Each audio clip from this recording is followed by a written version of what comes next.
NCIB times ಮೀಡಿಯಾಗೆ ಸ್ವಾಗತ. ನಾನು ದರ್ಶನ್ ಹುಣಸೂರು. ಚಿನ್ನಸ್ವಾಮಿ ಕಾಲ್ತುಳಿತಕ್ಕೆ ಪೊಲೀಸರಲ್ಲ ಕಾರಣ, ಅದಕ್ಕೆ ಬೇರೆನೇ ಕಾರಣ ಇದೆ. ಏನು ಅಂತೀರಾ? ಈ ಒಂದು ವಿಡಿಯೋದಲ್ಲಿ ತಿಳಿಸ್ತೀನಿ. IPL 2025ರಲ್ಲಿ ರಾಯಲ್ ಚಾಲೆಂಜರ್ಸ್ ಬೆಂಗಳೂರು ಅಂದರೆ RCB ತಂಡ ಗೆದ್ದಿದ್ದೇ ಬೆಂಗಳೂರು ಸೇರಿದ ಹಾಗೆ ಕರ್ನಾಟಕ ಅಷ್ಟೇ ಯಾಕೆ, ದೇಶ ವಿದೇಶಗಳಲ್ಲಿ RCBಯ ಅಭಿಮಾನಿಗಳು ಸಂಭ್ರಮಾಚರಣೆಯನ್ನು ಮಾಡೋದಕ್ಕೆ ಶುರು ಮಾಡ್ತಾರೆ. ಇನ್ನು ನಿನ್ನೆ ಬುಧವಾರ ಸಂಜೆ ಬೆಂಗಳೂರಿನ ಚಿನ್ನಸ್ವಾಮಿ ಕ್ರೀಡಾಂಗಣದಲ್ಲಿ ಸಂಭ್ರಮಾಚರಣೆಯ ವೇಳೆಯಲ್ಲಿ ನಡೆದಂಥ ದುರಂತ ಎಲ್ಲ ಸಂತೋಷಗಳನ್ನು ನುಂಗಿ ಹಾಕಿದೆ. ಚಿನ್ನಸ್ವಾಮಿ ಕ್ರೀಡಾಂಗಣದ ಬಳಿಯಲ್ಲಿ ಸುಮಾರು 2 ರಿಂದ 3 ಲಕ್ಷ ಜನ ಸೇರಿ ನೂಕುನುಗ್ಗಲು ಉಂಟಾಗಿ ಕಾಲ್ತುಳಿತ ಆಗಿ 11 ಜನ ಯುವಕ ಯುವತಿಯರು ಮೃತಪಟ್ಟಿದ್ದಾರೆ. 30ಕ್ಕೂ ಹೆಚ್ಚು ಮಂದಿ ಗಾಯಗೊಂಡಿದ್ದಾರೆ.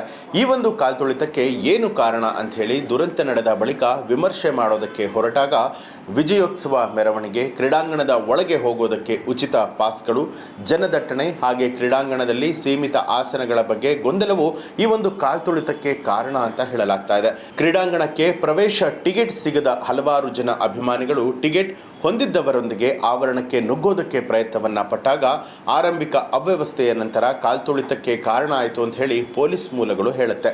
ಹೀಗೆ ಗೊಂದಲ ಉಂಟಾದಾಗ ಕೆಲವರು ನೆಲಕ್ಕೆ ಬೀಳ್ತಾರೆ, ಕೆಲವರು ಕ್ರೀಡಾಂಗಣಕ್ಕೆ ಪ್ರವೇಶವನ್ನ ಮಾಡೋದಕ್ಕೆ ಬೃಹತ್ ಗೇಟ್ಗಳನ್ನು ಹತ್ತೋದಕ್ಕೆ ಪ್ರಯತ್ನವನ್ನ ಕೂಡ ಪಡ್ತಾರೆ, ಜೊತೆಗೆ ಗಾಯಗೊಳ್ತಾರೆ. ಇನ್ನು ಕ್ರೀಡಾಂಗಣದ ಬಳಿಯಲ್ಲಿ ಕಾಲ್ತುಳಿತಕ್ಕೆ 11 ಮಂದಿ ಮೃತಪಟ್ಟು 33 ಜನರು ಗಾಯಗೊಂಡಿದ್ದಾರೆ ಅಂತ ಹೇಳಿ ಮುಖ್ಯಮಂತ್ರಿ ಸಿದ್ದರಾಮಯ್ಯ ಹೇಳಿದ್ದಾರೆ. ಮೃತರಲ್ಲಿ ಹೆಚ್ಚಿನವರು ಪುರುಷರು ಹಾಗೂ ಮಹಿಳೆಯರು ಸೇರಿದಂತೆ ಯುವಕರು, ಇದರಲ್ಲಿ ಕೆಲವಾರು ಜನ ವಿದ್ಯಾರ್ಥಿಗಳೇ ಇರುವಂಥದ್ದು. 35,000 ಜನಕ್ಕೆ ಕೂತ್ಕೊಳ್ಳೋದಕ್ಕೆ ಕ್ರೀಡಾಂಗಣದಲ್ಲಿ ವ್ಯವಸ್ಥೆ, ಆದರೆ ಸೇರಿದ್ದು ಮಾತ್ರ 2 ರಿಂದ 3 ಲಕ್ಷ ಜನ. ಚಿನ್ನಸ್ವಾಮಿ ಕ್ರೀಡಾಂಗಣ 35,000 ಜನರಿಗೆ ಕೂತ್ಕೊಳ್ಳುವುದಕ್ಕೆ ಸ್ಥಳಾವಕಾಶವನ್ನು ಹೊಂದಿದೆ, ಆದರೆ 2 ರಿಂದ 3 ಲಕ್ಷ ಜನ ಅಲ್ಲಿ ಸೇರ್ತಾರೆ.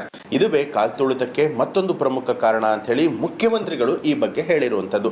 ಇನ್ನು ಪಂದ್ಯ ಮಂಗಳವಾರ ಸಂಜೆ ಮುಗಿದು RCB ಗೆದ್ದಾಗ ಬುಧವಾರ ಈ ಒಂದು ಕಾರ್ಯಕ್ರಮವನ್ನು ಕ್ರಿಕೆಟ್ ಅಸೋಸಿಯೇಷನ್ ಆಯೋಜನೆಯನ್ನ ಮಾಡಿತ್ತು. ಹಾಗೆಂದು ಲಕ್ಷಗಟ್ಟಲೆ ಜನರು ಬರ್ತಾರೆ ಅಂತ ಹೇಳಿ ಯಾರೂ ಕೂಡ ನಿರೀಕ್ಷೆ ಮಾಡಿರಲಿಲ್ಲ.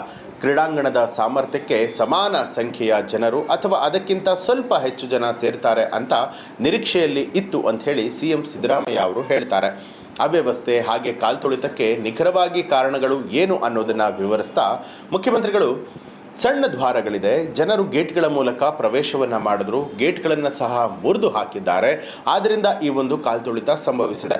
ಇಷ್ಟೊಂದು ಜನಸಂದಣಿ ಬರುತ್ತೆ ಅಂತ ಹೇಳಿ ಯಾರೂ ಕೂಡ ನಿರೀಕ್ಷೆ ಮಾಡಿರಲಿಲ್ಲ. ಪ್ರಾಥಮಿಕವಾಗಿ ಹಾಗೆ ಕಾಣುತ್ತೆ, ಏನು ಆಗಿಲ್ಲ ಅಂತ ಹೇಳಿ ನಾನು ಕೂಡ ಹೇಳ್ತಾ ಇಲ್ಲ, ಆದರೆ ವಿಚಾರಣೆಯು ಸತ್ಯಗಳನ್ನು ಹೊರತರುತ್ತೆ ಅಂತ ಹೇಳ್ತಾರೆ. ಇನ್ನು ವಿಜಯೋತ್ಸವದ ಮೆರವಣಿಗೆಯ ಗೊಂದಲ ಕೂಡ ಇದಕ್ಕೆ ಕಾರಣ ಅಂತಲೂ ಕೂಡ ಹೇಳಬಹುದು.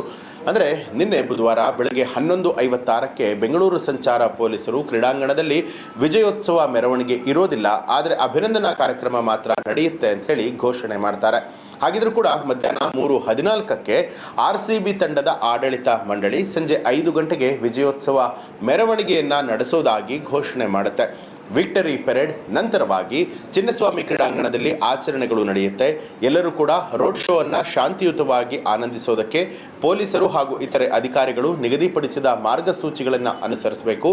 ನಾವು ಎಲ್ಲ ಅಭಿಮಾನಿಗಳನ್ನು ಈ ಬಗ್ಗೆ ವಿನಂತಿ ಮಾಡ್ತೇವೆ ಅಂತ ಹೇಳಿತ್ತು. ಜೊತೆಗೆ ಒಂದು ವೆಬ್ಸೈಟನ್ನು ಕೊಡಲಾಗುತ್ತೆ.